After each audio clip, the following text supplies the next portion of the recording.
Você já ouviu falar sobre o existencialismo da cruz? O que será o existencialismo da cruz? Calma aí que eu vou falar pra você. Mas antes disso, deixa eu me apresentar. Olá, seja bem-vindo ao canal Aprendiz de Filósofo. Eu sou o Josinácio, tudo bem com você? Espero que você esteja bem. Eu cheguei no existencialismo da cruz quando eu me dei de cara com uma filósofa cristã que é Edith Stein. O que Edith Stein abordou? Ela era uma agnóstica, aquela que não nega, mas também não aceita a existência de Deus. Também não tem muita diferença. Para ela, o existencialismo da cruz é a capacidade de você assumir que essa vida tem um sofrimento. E esse existencialismo da cruz vai ser baseado na própria cruz de Jesus Cristo, ou na história de Jesus Cristo, sendo crucificado, carregando a sua cruz, assumindo os pecados, as quais ele morreu na cruz para pagar.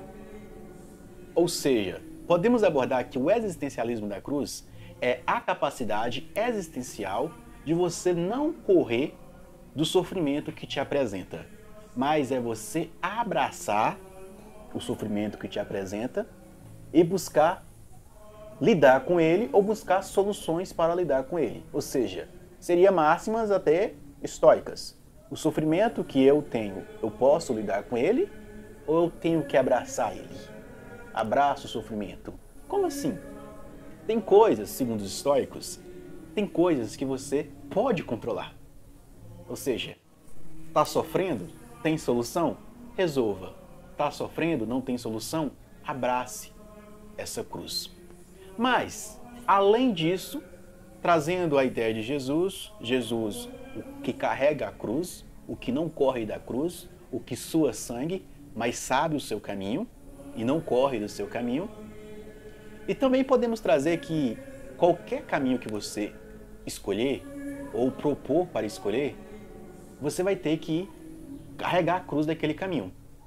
A história diz que Edith Stein, ela morreu em uma câmara de gás no regime nazista.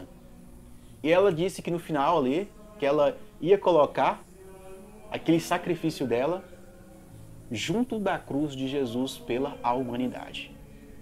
Ou seja, pelos pecados da humanidade. Toda vez que você assume um propósito na sua vida, segundo os budistas, vai dizer que é o Dharma, o caminho, como eu já expliquei em alguns vídeos aqui, karma é você sofrer e não saber o significado do seu sofrimento. Dharma é você estar num caminho e aquele caminho pode aparecer alegrias e sofrimentos, mas você não vai fugir daquele caminho pelo fato de você saber que é aquilo que você quer. Tem histórias que dizem que os primeiros cristãos, eles eram conhecidos como os seguidores do caminho, ou os homens do caminho. Porque Jesus tinha dito, eu sou o caminho, a verdade e a vida. Então, aqueles que seguiam Jesus eram os seguidores do caminho. Ou seja, abraçar a cruz, ou o existencialismo da cruz, é essa existência aqui terrena. Uma linguagem filosófica, posso dizer, essa existência ontológica e não metafísica. O que é a ontologia? O estudo do ser enquanto ser. Ou melhor, traduzindo, estudo da existência enquanto existência. Como essa existência se apresenta? Se apresenta em contrastes, muitas vezes. De um lado tem miséria, do outro lado tem riqueza, de um lado tem guerra, do outro lado tem paz. Até na história do cristianismo, você vê muitas pessoas acusando o cristianismo de ser muito submisso. Em outras eras, você vê muitas pessoas acusando o cristianismo de ser muito sanguinário. Em outros tempos, você vê muitas pessoas acusando o cristianismo de ser contra o sexo antes do casamento. Em outras eras, você vê muitas pessoas assumindo posições de Thomas Malthus, de que tinha que controlar a população para que ela não cresça de forma desenfreada. Se o cristianismo falava que tinha que evitar o sexo antes do casamento para não ter filhos antes do casamento, mas o povo achava errado. Aí quando um cientista falou algo parecido, mas de forma mais rebuscada, muitos cientistas aplaudiram. Por quê? A existência é essa aí.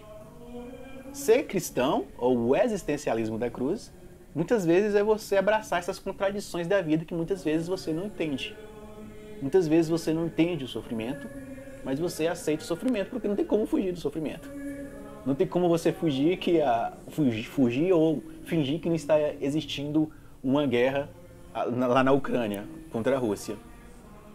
É impossível você ficar fugindo ou fingir que nesse momento político aqui, 2022, que eu estou gravando esse vídeo, que nesse momento político do Brasil não está tendo essa contradição existencial entre conservadores e progressistas, entre bolsonaristas e lulistas.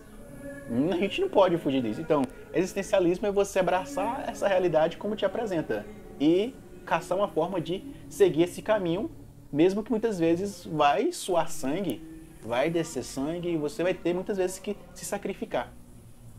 A grande máxima do cristianismo não é questão você tem que ficar só se sacrificando, mas muitas vezes o sacrifício que você faz é a vontade de viver. A gente tem que saber distinguir entre suicídio e Marte no cristianismo. O que é o suicídio dentro do cristianismo? O suicídio é a negação da vida. O Marte no cristianismo é aquela pessoa que, por gostar tanto da vida, ela lutou por uma causa e naquela causa ela perdeu a própria vida. Aí Jesus fala, aquele que perder a sua vida por causa de mim, ganhará. Ou seja, se os seguidores, os primeiros seguidores de Jesus, se eles se sacrificaram pela causa, eles não estavam cometendo suicídio, mas a ânsia de querer viver naquela coisa que eles acreditaram fez eles se lançarem sem medo. O guerreiro, quando ele está na guerra, mas ele acaba morrendo, ele não morre porque ele queria morrer, mas ele continua lutando na vontade de sobreviver àquele calvário, àquela situação que ele está vivendo. Existencialismo da cruz é isso. Muitas vezes você vai ter que abraçar aquele sofrimento que te apresenta, porque você não está encontrando solução naquele momento. Talvez lá no futuro você pode encontrar a solução ou pode trazer um ensinamento muito grande para a sua vida que pode transformar você. E o mistério está nessa situação. Tem momentos da sua vida que simplesmente o sofrimento existencial, a angústia, o medo vai apresentar você e muitas vezes você vai ter que simplesmente abraçar, porque não tem como fugir. Como Jesus não fugiu da sua cruz, espero que também você não fuja da sua. Tchau, tchau. Muito obrigado por me acompanhar até aqui e eu fui.